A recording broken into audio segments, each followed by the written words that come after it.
e kama notiye. Okay. Natiye kode matin tu kidogo. Koro kaka neno ka ne gika ne timore dala like radio yuak maonge jok mawuoye. Ka nachaka dhi e iye kacha koro mana yudo chance mar neno gika ngech kacha koro ikelo nyaka radio mokethore swi nini. To napenjo Bruna ni mage tang'o ineno. To duoko kama o explain na nyaka components gi kaka chal ineno. Koro ambe nonyola gimoro ni ahero gimoro. Ka pacha osehero gimoro takete sinani cha maber bidi bedi. Koro nadhi ma learn components gi matin kidogo. Koro yudo ni an ng'ama ufa niko kethore to aloso kata sani kuda aloso amplifier ni speaker gik mochalo kaka TV aloso gigi. Koro an familiar gi components mag electric gik matiyo gi stima gi. Ineno nitie kaka somo gi matin. Yes, koro wach mar engineer ng'inyo penjo kacho ndikini Awicko Jakabunde engineer. Koro kae ma engineer ni bede. Engineer ngene ng'ama umbe laj. Koro engineer ni akele korka electronics kacha then achaka bedo korka production. Nyaka gi live stage mar Musa anema manage. Koro engineer everywhere. Itoni engineer combination what a gwan. Kabisa. Asante sana. Kang'iyo kae director Sande kapodi chapo ni kaka ni wacho cha ano kae wacho ni papa vikambe antie kae mor kodi kabisa penyna Awicko Jakabunde to wache die gospel ni to odonjo nang'o but mago penjo mabro penjo badaye sana. Wora adwa ni team hono kaka ni timo gacha kaka ni timo Yugoslavia ndalo mane wan kodi adwa ni team ane gino mondo ji ong'ane to gimo wacho ni nang'o. Yes. Ang'o midwa timo nwa kawuono gi gino wireless technology no kaka ung'eyo ni sani wan jo keyboard ariyo kata dek stage unyago kata ng'wen kata kiero. Koro e bad mar Musa kiwinjo solo mayuak gik makedo e thum mamitogo e thume Musa te ane maloso gi keyboard gi ujuzi mantiego. Koro kaka uneno keyboard ni en onge waya. I think kunyalo neno waya onge. Gisani okoliel. Koro gi kawaida keyboard iyawo gi power button. Is okay, already imewaka. Koseliel to DJ Vic, I'm ready to go. Like koro gini nyalo yuwa. Adwa ni go na beat mar nde tunde.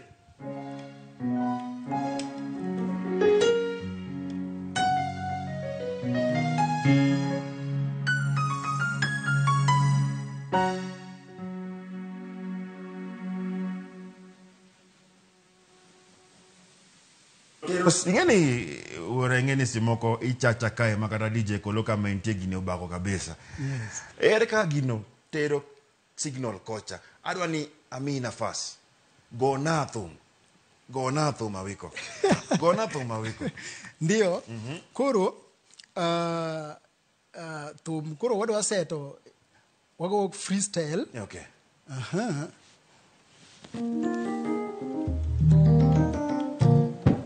Dongina ka thum koro yuak dong. No, go na thum.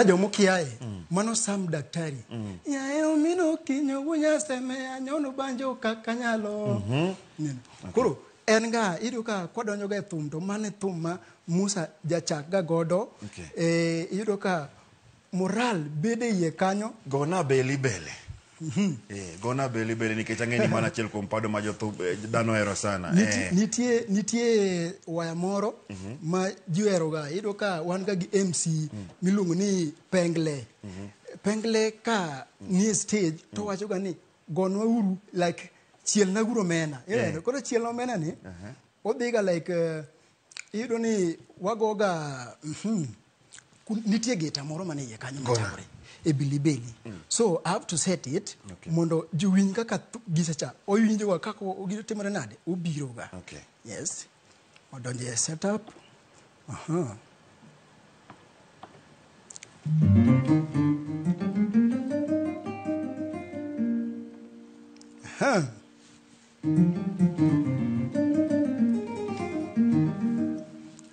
Dindu dindu.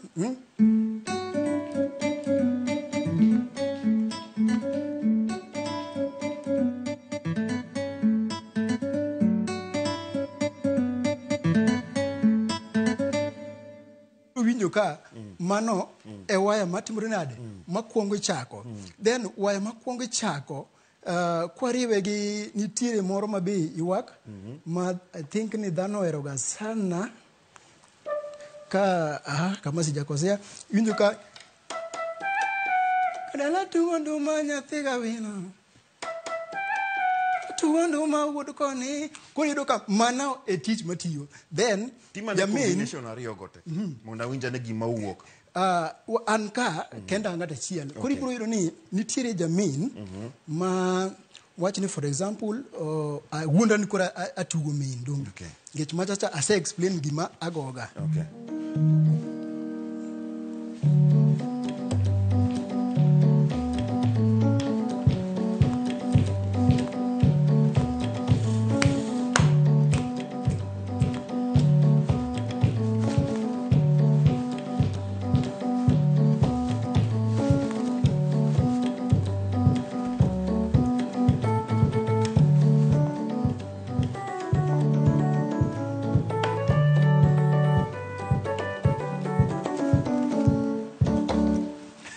ka mano jamin emago nundili enmo kama adonjo gi gik mamito ka kitungu nyanya pilipili hoho yote atari na nusu nyakoro manga jwang Awicko ntie penjo ma jopiny penjore ang'o miyo jothumbe wa mang'eny kaluo kae ama instrumentalist kaka in oko embrace technology kaka imae nikech ing'eni kuma concerts tema pod aneno mana waya tupu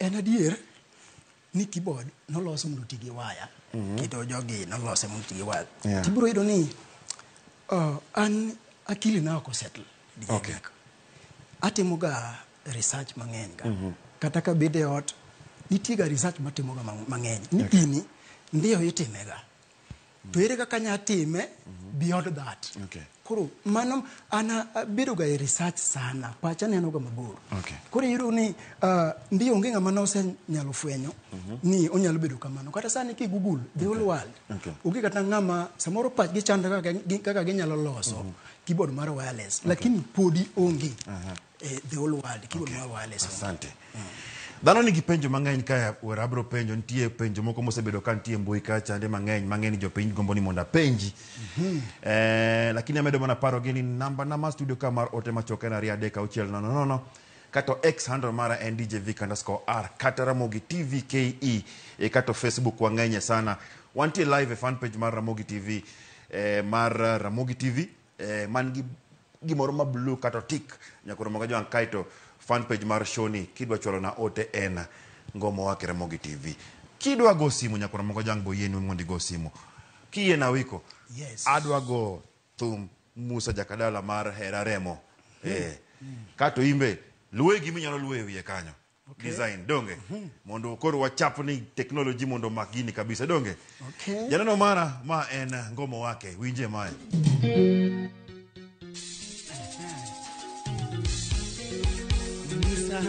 Jakadala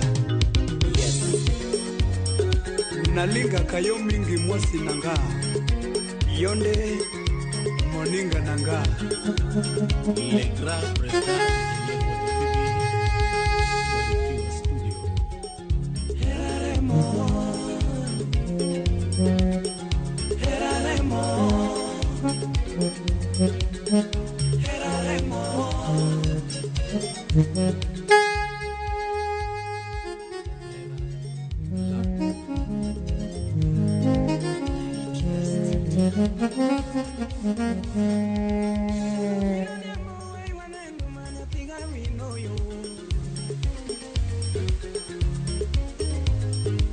Musamina kinyo enyone ndumana piga wikoyo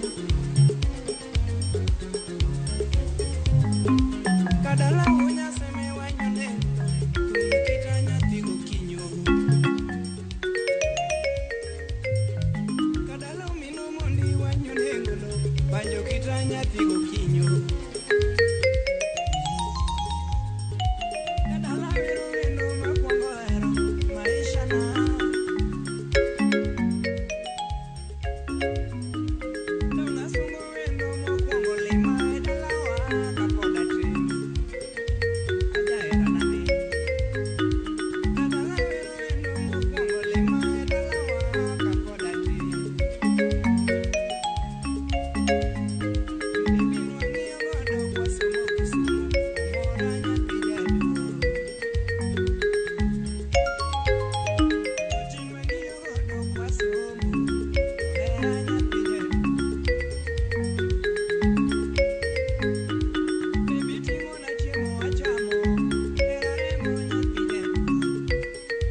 Makamae. Kangiyo fan page mara kae Ramogi TV atari na nusu wantie live nyakoromoka juang. Weke Clinton weke anasema Papa Vic nyeni yawa inega yani unamalisa kabisa asante. Victor Sumba wacho ni Papa Vic antie kae sabisa. Wacho ni kel ni iter lon kajanabi. Jomoko dwa tuwa. Director Sunday unasikia hiyo. Peleka hiyo kwa president. Ngawera bwana ngani wanego. Kodiso wacho ni Papa Vic wantie kai wa mor kabisa. Bevi Joyman wacho ni Papa Vic wantie kai. Awicko Omin Liz Jakabunde ayeko di kabisa. Asante sana. Devi Caesars wacho ni Papa Vic tuko ndani amor kabisa. Eugene Alista wacho ni Papa Vic Awicko Jakabunde ine mawinji sani yani enoko winyi ngata mano fan page mara Ramogi TV wantie live kaya chande Devi Zaz wacho ni Papa Vic oyeko di kabisa asante sana nyakora monga juang ote uma uchwale studio kae biro live kendo wasomoge live nyakora monga juang onge gimoro ni SG wamefanya nini biro gibro somo baadaye ikelo live wasomoge live kae ka ntigi ote mora be wacho ni wasomoge live nyakora monga janya lago na simu namba na ma studio ntie wangi jo ikanyo Awicko nitie moro mano bire Facebook kae ni Awicko sani koro donje wende mag injili go keyboard otamo ora kilero gine studio kae ango madhi mbele. Yes. Vic lemu krum. Okay. Lemu katin kamora mora. To komakore gi post mar ne Awicko di lemo mara weyo thum. Ado pinji di Vic mana matin tu. Inena kinena ni kinena ka chalo ni. Ya thum ungirore kamane dauga dhi kani. No. Awicko ingeni simoko director Sunday en achiel kuom jogo makelo jothume Ramogi na donge. Ambe Papa Vic ambe ngomo wake kae. Ambe wakelo jothum mago mbaka magero paw thum kaluo kae. DJ Kolo mowadwa be kelo jothumbe. nitie simoko mantie gik moko maambe seche moko ing'eni nyalo buogo mua penji ng'ato kong'isa ni papa Vic penj na Awicko kamae ting'eni dhano chigni milion buora neno isani adwa ni mano wach milalera kabisa nikech jomoko wacho ni ing'eni dhi tiyo ne Nyasaye ok rach lakini samoro kikete kamae ikete ma okolerore kamano ing'eni samoro dhano nyalo kawo to chako wacho gima opogore opogore wan gi jofwambo mopogore opogore wan gi bloggers kae bloggers nyalo kawo gima chalo kama to ndiko gimoro mopogore ma imbe inoketh image mari kinyalo lero ne gi ngomo wake ka Awicko iamua ni wacho ni koro an adwa tiyo ne Nyasaye koso pod idhi mana mbele ma to en mana wacho tiyo Nyasaye ok wacho ni rach Awicko en ng'ama ne owar chon back in 2006 being nago thum agoya kayo kaka tich mara to kakayo kaka tich ng'eni komin be kaka samoro ne post wacho ni chuno nyaka timre nade alwuogi ikoka mak Nyasaye motegno gima ne otemo bedo ngeche mood mane ne wantiere e yweyo mane jothum ne yweyo DJ Vic nakawo yweyo ni mondo mi dedicate time ni ne Nyasacha ineno koro nyiso ni nadhi lamo madip kana tiyo ne Nyasaye kaparo kamosegula gech back in 2006 nane church by the way ne kuda tin sana ineno to noyudo ka keyboard be Nyasaye no sigwedha nagoye winjo koro gima natemo timo en ni ngech no yweyo na dedicate time mara ni Nyasacha nyiso ne mood no na medo marufu cha mar lemo cha gisani be kata king'iyo DJ Vic gik matimore e media wacho ni piny mangima kata media kae weche ng'eny sana koro nakawo yweyo ni kaka loso usiano mara kinda gi Nyasaye obed motegno lakini all in all kawuono Musa Jakadala gi superlatin yote o include nyaka Awicko Jakabunde man kani wadhi perform kamiluongo ni City Space inene City Platinum mantie town kaini Awicko nitie jawa full sawa amor kodi kabisa Awicko apenji Awicko ikaoga muda maromo nade kuom practice tumbe Musa Jakadala for example okadwa wuoyo Musa Jakadala hainya lakini in kaka Awicko iwacho ni ne engineer apart from tugo keyboard ne Musa Jakadala super latin and appointment mane ma ingo kaya chande ang'o mitimoga sana nikech ko winjo rhythm mar for example Musa Jakadala golo rhythm ma winjo thum owuok osebedo mastered and everything part mane mi play ga kanyo kapok Musa Juma ogolo thum kapok Musa Jakadala ogolo thum mu awinjo en ang'o ma Awicko timoga nikech awinjo kiwacho ni in engineer do you play any part in Musa Jakadala's production? Yes, of course I do.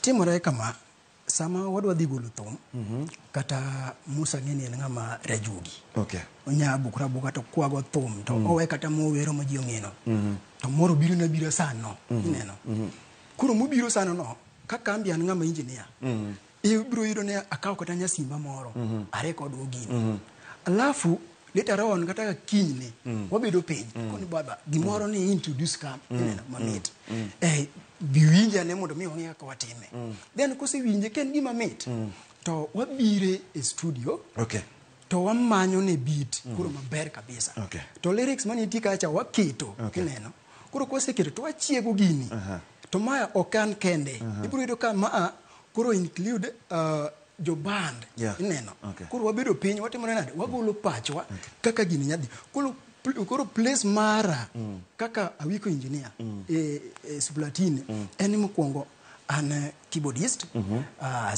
soloist mar ariyo akonyo mawaidha kaka tracks Musa nyalo wuok maber yes which means ni kata kineno samoro nitie videos moko samoro nyalo trend kata pitch ni moko kantiere like studio na kata barikiwa studio ineno koro yudo ka wabiro koni waloso gi Wema Records which is my studio then kagisebedo ng'eni koro jathum koro yiero kama nyalo gole thum don't forget ni chien kacha nitie thum mane Musa nogolo Wema Records kendo moko pontino mopugo release iluongo ni Chuo Temo Awicko Wadacha kwa doke thum kendo. Lakini ano mara ma en ngomo wake Ramogi TV. Nyinga en Papa Vic. Ntie mpaka mwago kanya kwa Ramogi juanga en mpaka makichiko hit maber nyalo konyi. DJ Kolomo wadwa. Ngeni nego ga keyboard kanisa gimar Catholic ulongo ni pray until something happen. Catholic Church bondo kocha. En skill mane mangato nego bed go mondi master the rhythm. But Filippo director wa mantie kaibe penjo ni ya Ebenga nitie rhythm solo gik machalo kamago. Keyboard kae nike ji mang'eny matoga ni ajawa en keyboard. Yes, yes. Keyboard kae bentie rhythm solo gi bass. Yes. To ng'ata chiele matugo gi teko so na nango. Nikech ang'eni jopiny mang'eny be dwaro winjo wach no. DJ Kolo mar prayer and something happened ministry be bluang egine. Koro wawach ni dongine no wachiwo example thum kanung'e mokwongo nung'e gi gita. Yes. Donge to ido ka thum benga kato obed rumba. Ibro ido ka nitiere gitni ang'wen kata dek. Gitni ang'wen kata dek. Ibro ido ni ng'eni gita olos mane otimo gimoro achiel as a time. Yes. Ka bass to bass. Ka rhythm to rhythm. Kamano. Yeah. But keyboard jogi noloso gigi te iye ka. Negi mix gini iye ka. Kuri ibro ido ni ja keyboard achiel kende. Oromo go thum duto. We include bass. Ogo thum solo. Ka ng'acho koseomo solo ma ng'acho donjo wer to duoge rhythm. Chal gi koro wach ni benga. Ibro winjo ka ng'ato ogo gita kosegige to weyo ne en koro solo ling ja koro rhythm bass modong. Okay. Gigi duto ni ka. Awinji kabisa. Maya momiyo kara ywaruok ntiga kae. Jomoko neno ni gin gitiyo gi pesa mang'eny ba. Chimora biro kelo jawa gi jo benga e studio kae Filippo. Mondo wago mbaka ni mondo dhano mosore nikech angizi moko weche tek ga sana ma tema pimo Papa Vic. Adwa go beli kae kato fanye majambo donge. Okay. Askari nyakora moga juang ma en ngomo wake Ramogi TV winje gini ma en ono.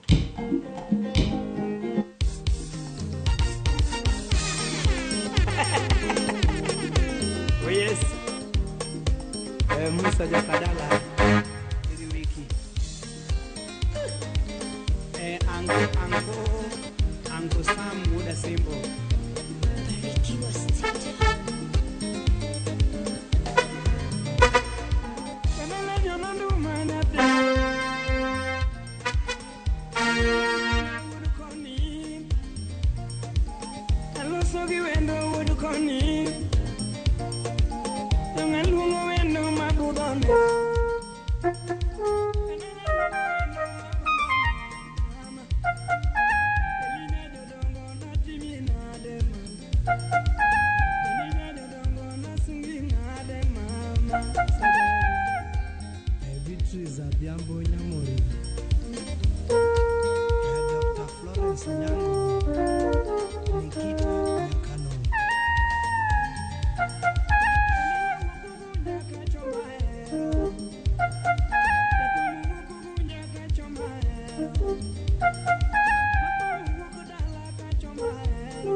Nimeget airtime. Airtel Money inakuokolea. Really? Ukiwithdraw chapa kwa Airtel Money agent inakurudishia hiyo transaction fee kama airtime. Auntie. Karibu. Airtel Money makes your life kidogo better. Ladies and gentlemen, a momentous celebration is here. Citizen Digital proudly marks its 2nd anniversary with an incredible milestone. We've made history. Citizen Digital is the first channel to soar past 2 billion views on YouTube. Not just that, we stand tall with the highest number of YouTube subscribers in Kenya. Join us in this phenomenal celebration of achievement, innovation, and incredible support from you, our viewers. Thank you, Kenya, for making Citizen Digital the #1 app for your news, entertainment, and a great deal of engaging content.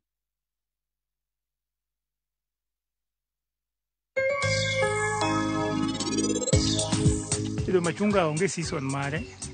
Machunga kama ipono. Tomatindo gosaikre. Sama magbichiek moko digolo kendo biro nako chako flower. Bende mind in 2 weeks time we no kakoro kendo chako flower.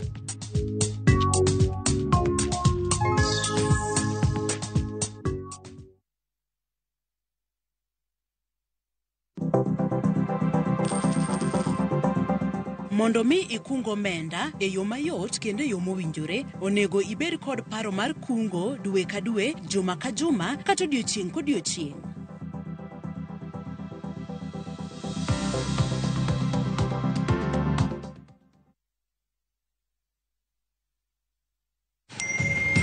Nimeget airtime. Airtel Money inakuokolea. Really? Yes. Aje?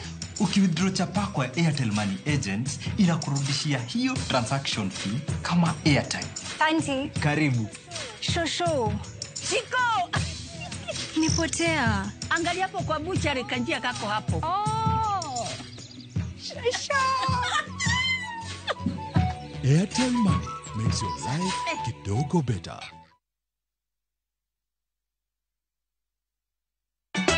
Ka osiep motegno kod johot moherore ritore. Yako cha.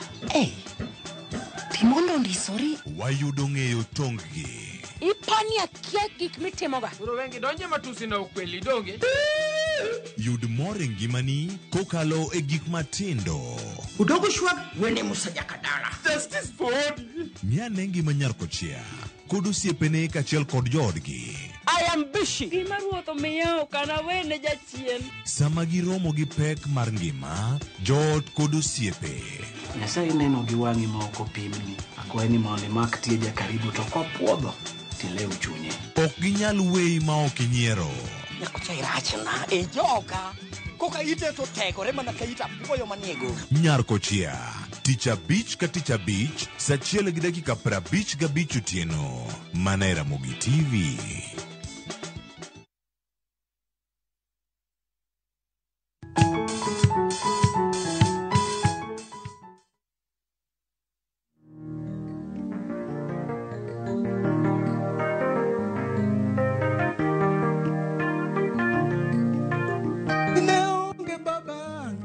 Dikora chalo nade, ine onge Yesu. Dikora chalo nade, ine onge Baba. Dikora chalo nade, ine miloko richona Baba. Dikora chalo nade, ine loko richona dudo. Dikora chalo nade, ine onge Baba. Dikora chalo nade, ine onge Yesu. Dikora chalo nade, ine onge Jaba. Dikora chalo nade, tambe dino imoya. Dikora chalo nade, tambe dino imoya. Dikora chalo nade, ine onge Yesu. Dikora chalo nade, ine onge Baba.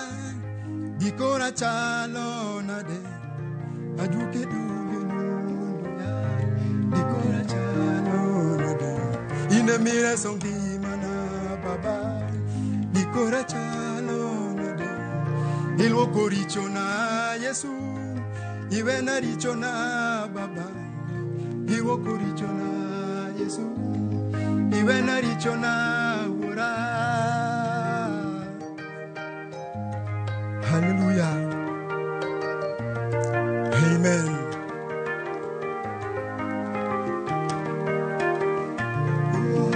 Dine onge Baba, dikora chalo nade. Dine onge Yesu, dikora chalo nade. Tembe ni moya. Dikora kanye Baba, tembe doimo. Dikora chalo nade,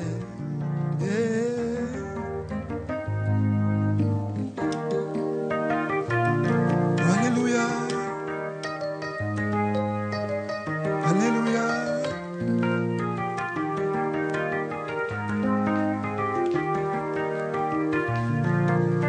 Dine onge Baba. Dikora chalo nade, ine onge Yesu. Dikora chalo nade, tembe dino imoya. Dikora chalo nade, tembe dino imoya. Dikora chalo nade, apaka dino lalkoda. Dikora chalo nade, apaka dino imoya. Dikora chalo nade, erokamano magoyo, erokamano magoyo, erokamano magoyo, erokamano magoyo, erokamano magoyo, erokamano magoyo, erokamano magoyo, erokamano magoyo, erokamano magoyo. Erokamano magoyo Baba. Kabisa mor kodi kabisa Awicko Jakabunde nyaneno mara watieko chenro mar ngomo wake Ramogi TV. Kina mor kodi ni mani chako bedo kodwa kae lakini kapok wadhi kanyo Awicko. Yes. Igni ariyo adek ang'wen. Kawuono. Awicko Jakabunde dwa timo ang'o? Mano penjo maber kabisa. Nikeche gisani. Jopiny ong'eyo na Awicko Jakabunde en audio producer. Awicko Jakabunde. Any live performance like ane band mar Musa Jakadala. Okay. DJ Vic, gina dugi kor kathum. Ki live alone pay, yani an kora de beronade. Adoke kor kathum. A talent man ge thum. Ang'iyo ni igniari mabiro. Kiwango mwago e thum DJ Vic. Okay. Odhie malo ndio wase ngawe kata inina nti kama wangawe gecha jathum sani mani gima timo. Okay. Maka dipo ni anyalo kiero wacho ni after 2 years nitie kuma dhiye kare ngene sa tie fans moko minyalo gwenyo do. Koro e pa thum ka en watemo rieyo ni after 2 years kata igniari mabiro nitiere ngas madwani ajawa ochopi professionally gik mina no watimogi wadwani bed ni kata koro wasunge biro aloka gibiro e Kenya gibiro ng'iyo ni to jogi go thum nade thum mar wangla ni ang'o mien gi mbika ma to itimo ang'o e iye ineno ngi sani kata king'iyo kaka nigo e chon upugore gi sani kendo koro wadwani sani wamed experience ni odhi mbele kendo maber kabisa in future. Awicko, iwacho ni udwa ng'awe higni ariyo mabiro sani. Adwa dok higni ariyo chien mopogore kawuono tarik 24 dwe mar achiel. Higni ariyo mokalo. En lokruok mane mise ne paw thum kae especially ajawa nikech in jajawa. Mineno nitie lokruok mise neno king'isa mana examples ariyo. Ang'o mise neno pogruok mane ama lokruok mane mise ne paw ajawa kae 2 years back. Ineno higni ariyo mokalo. Ne iyudo ka jothumbe ng'ato donje thum nikech ng'ane goyo iwinjo gik machal kamagi to kodonje thum nikech ng'ane goyo to nitiere failure madhi bedo mbele nikech gima noparo ok otimore kaka odhi iwinjo to sani media ukelo gini ma in kendi inena nena ni gini katimo kata ignario back iluka nitie jathum mano neno ni gini mana timo emano miyo a move kata ago kang ineno. Yes. Okay. Awicko intie kae tang'eni represent jothumbe wa makaluo mang'eny sana. Antie gima dwa ng'isi wacho ni higni ariyo mabiro udwa ng'awe kaka papa Vic ang'isi adier ng'is jothumbe wa makaluo ang'eni gineno show ni sani ni Ramogi TV obiro sani nyaka gikaw advantage mar Ramogi TV. Jothumbe wa makaluo nyaka bed piny compare themselves gi gima joka timo. Joka koneno media kamae to giringo gibire kendo yudo ka ohala magitimo kata bed mana jathum moro for example Samido negi nyasi moro kamoro yudo ko dhi olande Inoro TV. Jothumbe wa makaluo Ramogi TV ntie kae but pod gikia ni Ramogi TV ni onego beni konyo gi nang'o. Ineno. Thothgi paro ni ka gikelo thum watuge Ramogi TV kae mane ko konygi. Thothgi paro ni ka gibiro Ramogi TV ka maybe giwuogi jopiny mana ntie opportunities mang'eny Ramogi TV ka for example kaka ina Awicko Jakabunde iri wacho ni in gi studio inyalo biro Ramogi TV ka ilando handi mar studio no mana challenge moro mami lakini thothne jothumbe mang'eny sana be mano be gik ma ginyalo timo but anyway kwa tieko ji nyalo yudi kanya kibiro Facebook ibro yuda page mar Awicko Jakabunde engineer kiwe Awicko Jakabunde engineer antie gi page kendo mobedo verified mano makor my personal iluongo ni Wycliffe Owino kichake the Instagram ibro yuda Awicko_Jakabunde kune modong Awicko Jakabunde kamora mora Awicko Jakabunde. Yes. Asante sana. Poda medo mana challenge jothumbe wa makaluo kae Ramogi TV obiro kunde ma untie gi nyase gi utugo ne joluo. Joluo neno Ramogi TV chenros mag Ramogi TV. Ke uru nyasi modhiye gi mondo waland no Ramogi TV kae. That is advantage ni tie maduong' kabisa. Kana advantage nitie. Winjo kama uweno. Ineno sani media kaka watiyo gi media sani media biro. Media idi mora mora. Okay. Ka in artist, nyaka ibed e media. Media ni bro konyi mondo mi push career mari mar thum. Kaka un sani ko neno. Koro gimitimo ma unique e media cha, kata ma moro fans ni, ema bro miyo umbi dhi malach. Koro watigi media maber. Okay. Asante sana Awicko, amor kodi mana tari talanta ma in gono wabro tiyo kode mbele kae omiyo kete mana kae. Janeno mara elo producer mara Sande, amor kodi mana tari kachel kod cameraman mara Ernesto kae kachel kod director Filipo. Nyakoro makajua ngasuka ntie kae chande kachel kod Kole Graphics Washira emomiyo duondwa winjore kamae. Nyakoro makajua nge sound kacha wamor kodi mano team kubwa mar ngomo wake mage joma miyo wane wakelo no chenro machalo kamae. Omiyo kama intie imbe in fan wamor kodi mana tari nikech ni chako bedo kodwa kacha chakresa par gida kapaga beach nyaka sani okonyal bedo ka nikech in nyakoro makajua wamor kodi kene Nyasaye ogwedh nao kiye na Awicko adwago gimoro kae pado manyien mar Javan Makajudo katufanya tu majambos kidogo tu nyakoro makajua ngoriti masani wanere uru pado manyien mar Javan Makajudo nyakoro makajua ngilongo ni Jend Hera Javan Makajudo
Godon Maganda, Baba Melanie Precious.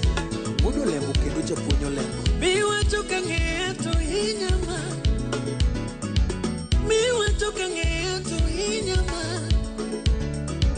Aworo wuto pango mina bebo jabanyo minu wendi. Father Richie, the darling of Chupai. Aworo wuto pango mina bebo jabanyo minu wendi. Yana mune wuto chano mina bebo tonge kare wuto biro tu. Kare no chenga kendi ma, to kare no chenga nyu.